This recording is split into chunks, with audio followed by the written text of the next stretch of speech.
welcome everybody to that webinar about the new EV2000. I'm super proud. I'm super excited to basically get an overview on that product. Basically, we're going to do two parts of that webinar. The first part today is going to be more like I said, take a look about what's going on with that trainer. Why do we choose to go ahead and develop such a trainer? A fully functional heat pump for you guys to teach all about those crazy strategy that nowadays EVs are using. And the second part of the webinar, probably next month, is going to be more about in depth of how those strategy make sense and can basically give you more range, give you more power, more comfort inside the cabin. So basically, we're just going to go ahead and demystify all those strategies that those heat pumps can do. Like I said, today we're just going to talk about how we took such a complex system, which is like any heat pump nowadays that been used either by Tesla, Lucid, Kia, Hyundai. Basically, we took that complex system, turned it into a trainer for you, the instructor, to be super easy to teach about and demonstrate all the functionalities and talk about all those new components. And then for the students to be able to learn faster, and for the industry, it's better because they can go work on those real shop and then be able to quickly diagnose and repair those systems, right? So let's start about why Consolab choose to build such a product.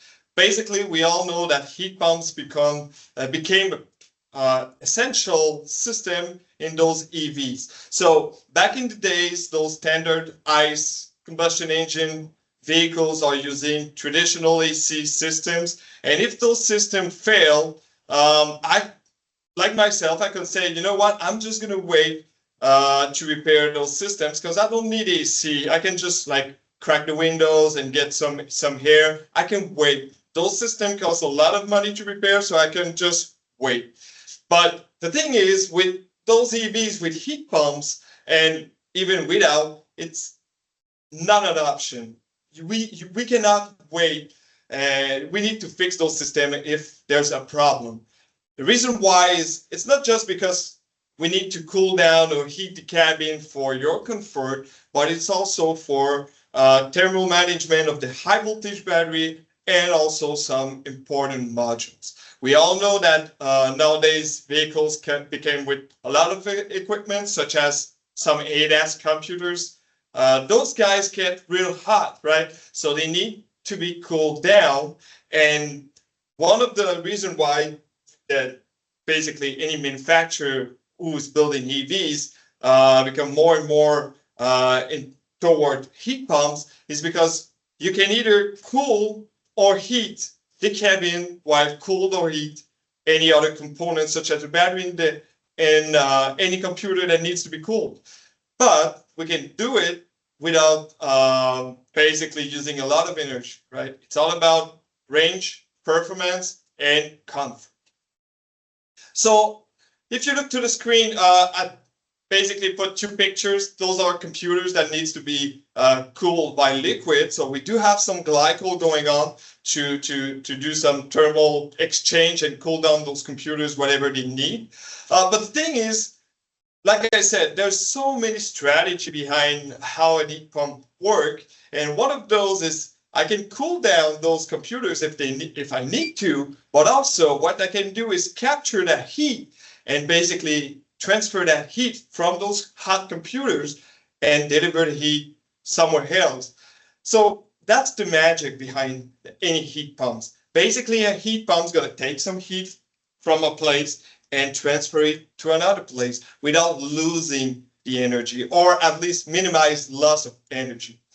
This is why we call heat pump super efficient systems, and more manufacturers, like I said, like Tesla, Lucid, Kia, are using more and more and more. That being said, industry need people to take care of those systems. Those are complex. Of course, there's going to be some servicing going on with those systems. Technicians have to be able to diagnose, fix, repair those super complex systems. Our goal was to demonstrate, simplify everything so anyone can learn about the magic of the heat pumps. So here we can see a penthouse from a high voltage battery on a Tesla Model 3. And there's a lot of computers basically we have the onboard charger, for example. Anyway, so we have some electronics that needs to be cooled down, as we have some cooling line also for the high voltage battery. Like I said, more and more manufacturers go with heat pumps to thermoregulate the high voltage battery temperature. That can be done by liquid or with refrigerant, right?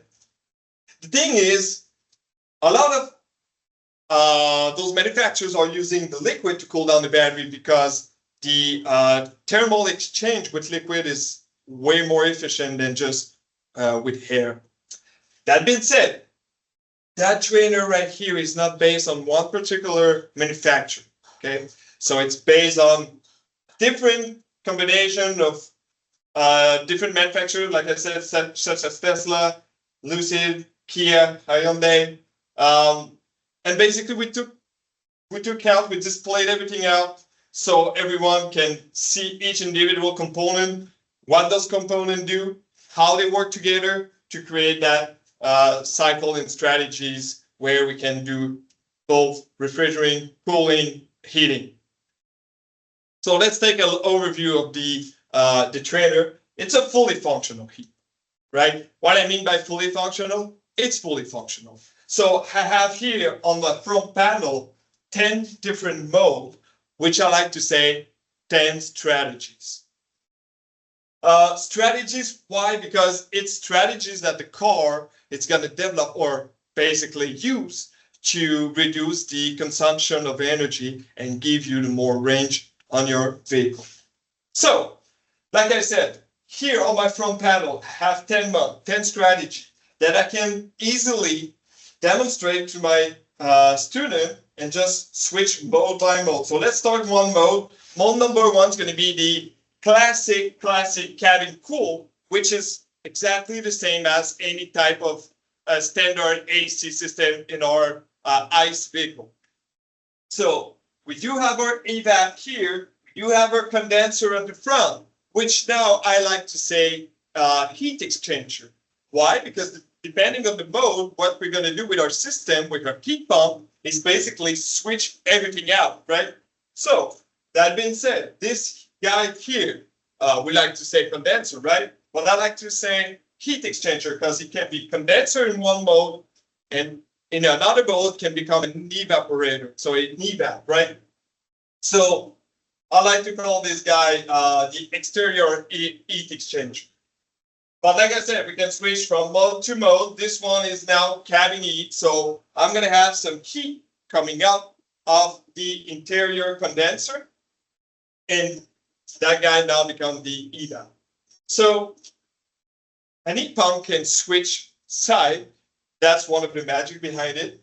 But the thing is, to make life easy for your students, they can feel it. They can feel the cold air or the hot air coming out of different elements depending on the mode, but they can also see what's going on. So we have some flap that can open and close. We do have some pressure gauge for the high side and the low side. We also have a thermometer with 4 channels that came with the product with thermoclamp. Now we only have 2 here on the product right now, but in the bag we do have 2 other. So we can basically go ahead and take some temperature measurement at different places, either on the glycol, the coolant side, or into the refrigerant side. Great for measuring superheat, subcooling, which is essential when it's time for us to learn about AC, right? So, like I said, we try to make things easy. So we have a lot of stuff going on. New component. We also recognize some sort of component. That's the thing. The first impression of people is, wow, there's a lot of stuff going on. But like I said, try to look and find the things that you already know, and then the rest you can learn, right? It's not because it's new, it's not because it's a new system that you always have to start from scratch, right? It's still an AC system. It's only going to switch side and have some different strategy.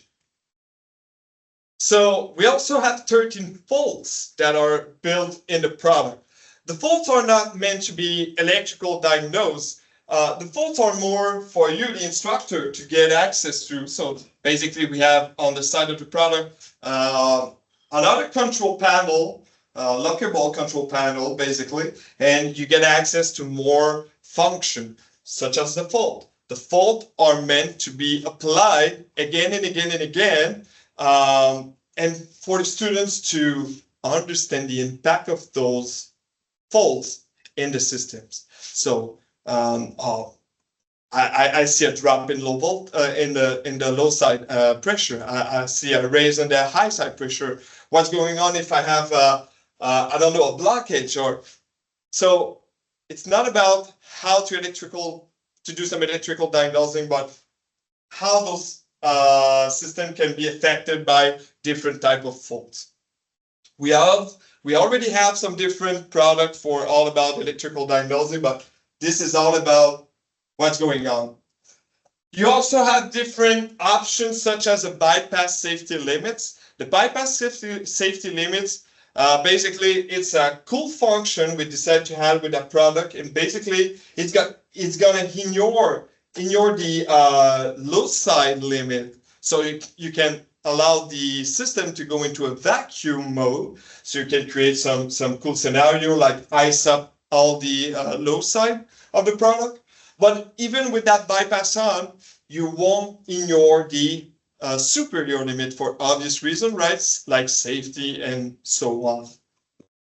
We also have a arrow indicator light. So here at the top, where those clear tube are going on, we have some arrow LED that can be light up or not. So whenever you are using a mode that is using the coolant lines, basically you can show the students the flow of the coolant, and those lights going to be either red or blue depending if the coolant is hot or cold.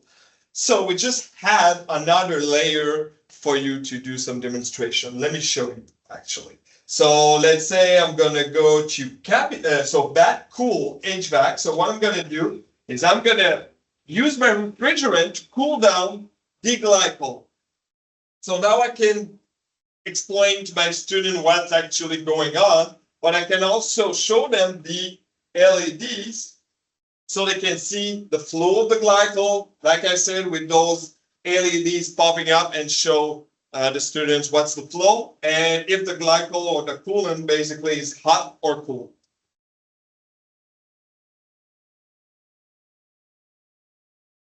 Latent heat is another excellent time to talk about latent heat by using the EV2000. Why? Because we do have our sight glasses on all the heat exchangers.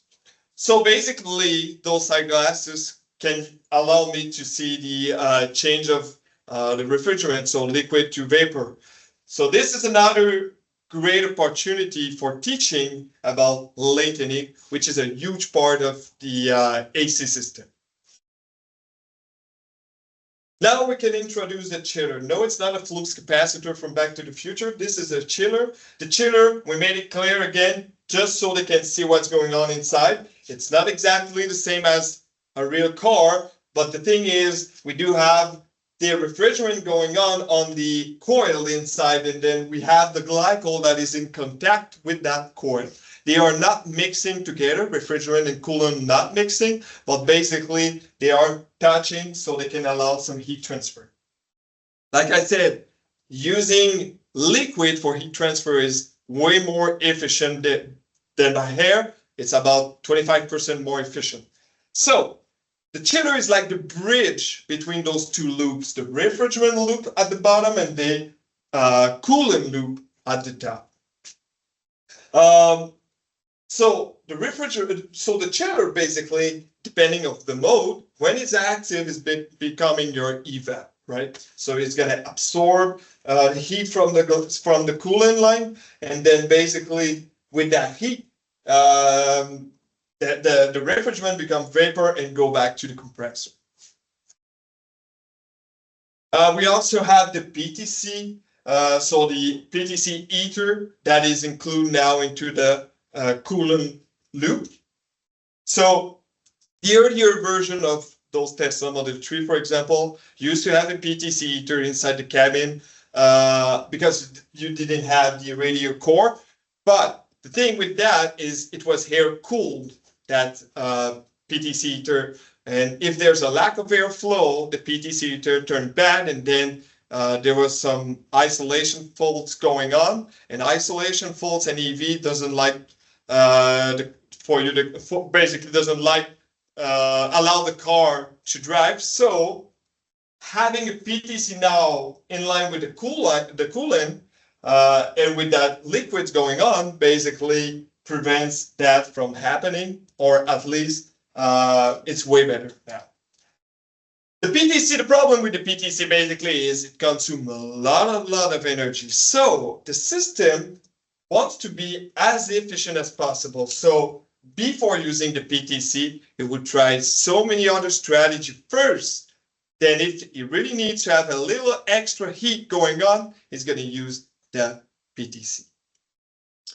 We also have a high voltage AC compressor, which is basically a three-phase brushless motor. And just that component alone can be a whole lesson. So that compressor is a scroll compressor, which is variable. So it's going to generate heat, of course, with that induction from the rotor to the stator. And that heat is going to be absorbed by the refrigerant on the low side going in the AC compressor. And with that extra heat, what we're going to do? More superheat. So the compressor doesn't have to be maximized that much. And then basically we're going to also take that cold refrigerant going on in the compressor to cool down the electronics for that compressor. But anyway, we're going to talk about that in the other webinar. But there's so many cool stuff going on with that AC compressor. We also have the electronic expansion valve. The electronic expansion valve are like the TXVs. So basically, those are restriction valves that's going to basically adjust depending on the demand of the vehicle or the demand of the driver, but also depending on the superheat. So we do have some sensor for the superheat at the outlet of the evap and the outlet of the chiller. And basically, based on those measurements, the EEV, so the electronic expansion valve, is going to adjust themselves.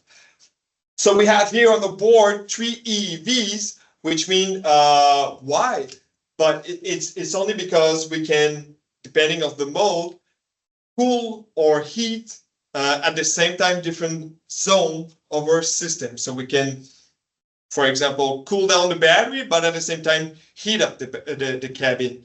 So with that configuration in series parallel of those EEVs, that's going to allow the systems to do different operation at the same time without losing any performance of the system, of the refrigerant, for example.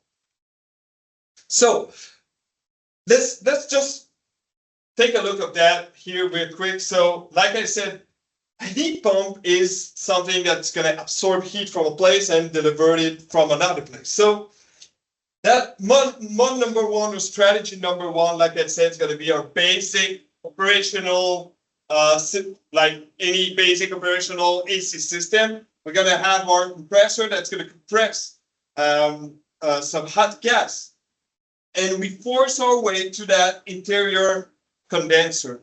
But the thing is, we want to cool down the cabin. So the flap's going to close, and then there's no airflow going on that heat exchanger, on that interior condenser. So basically, we do not have any delta of temperature going on here. So it doesn't lose any heat. So it's basically just another pipe, right? So we go here, we go to our exterior heat exchanger. So we can go to that TXV or that EEV, but the thing is we don't want to have a drop of pressure because we want to dump all of our heat outside the vehicle. So we're gonna close that. So an EEV can be adjusted to any, like basically any restriction they want. But the thing is it can close, and then we're gonna use a bypass valve. So the refrigerant is gonna force its way without any restriction to that exterior heat exchanger. We're gonna dump all of our heat outside the vehicles because we don't need that heat in that specific strategy. So we're gonna condense. So vapor turn into liquid. We can actually see it on those side glasses. And then basically what we're gonna do is we're gonna go here to our EEV Pro right at the inlet of the evap, interior evap. And then what we're gonna have is we're gonna have a restriction, drop of pressure, so we can feel cold air coming out of the evap with that airflow going on.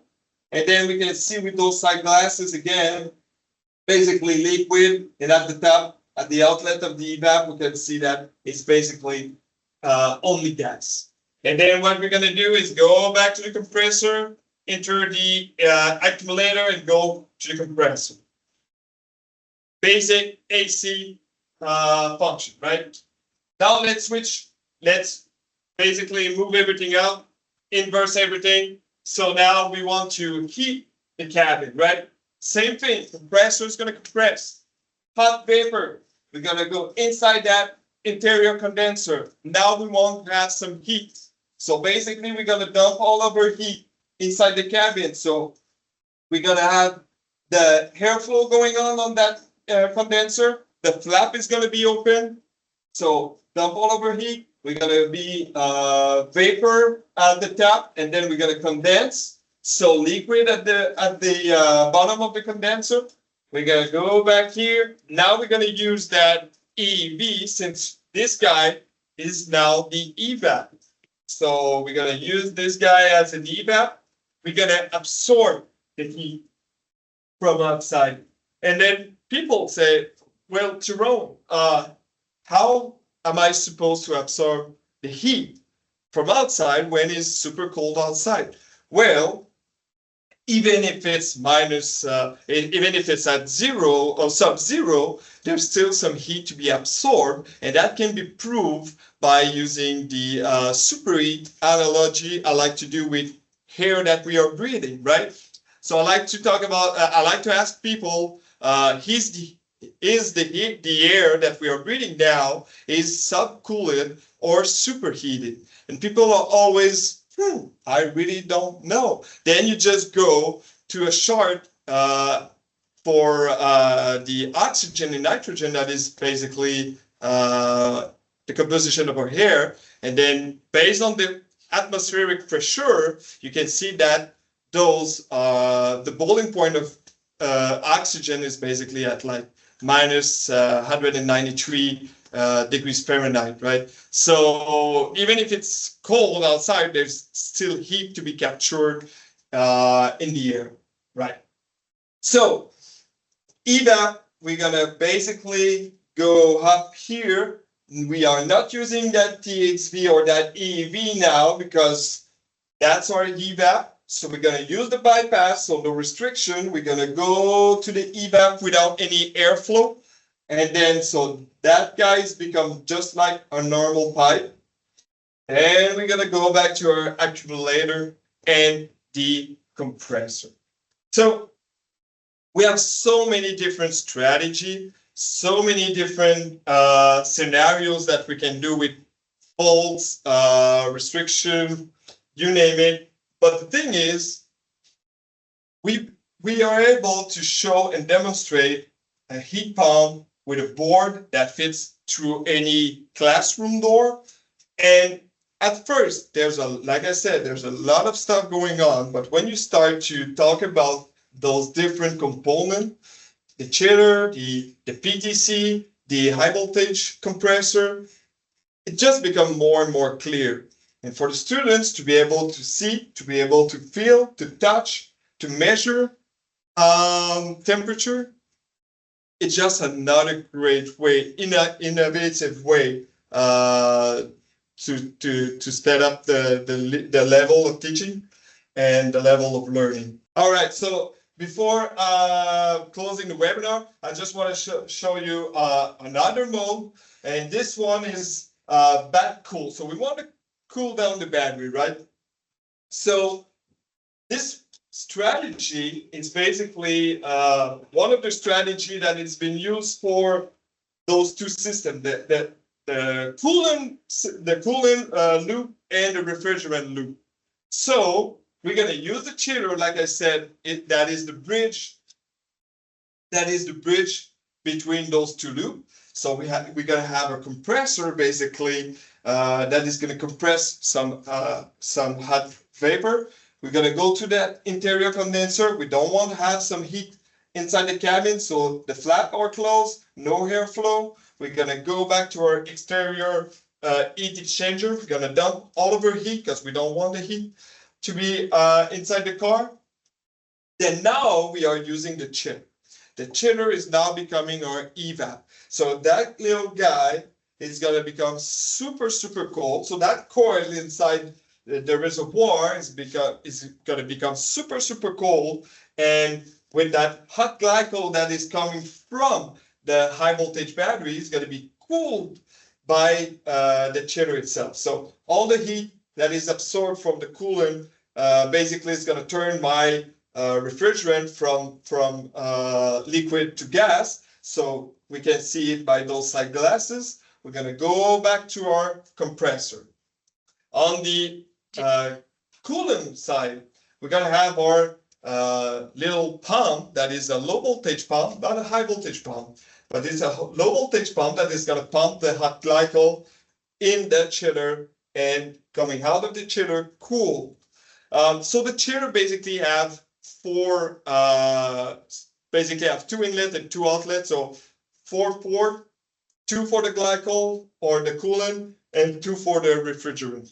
So hot coolant is going in the chiller, out the chiller is going to be cooled, force our way to the high voltage battery, cool down the battery, then hot coolant going back to the pump, back to the chiller. So this is one mode where both refrigerant loop and the glycol loop works together to maintain the battery life, performance, and cabin comfort. So we do have one question, just closing quickly. It's Casey who asked, is there any way the computer monitors the EEV?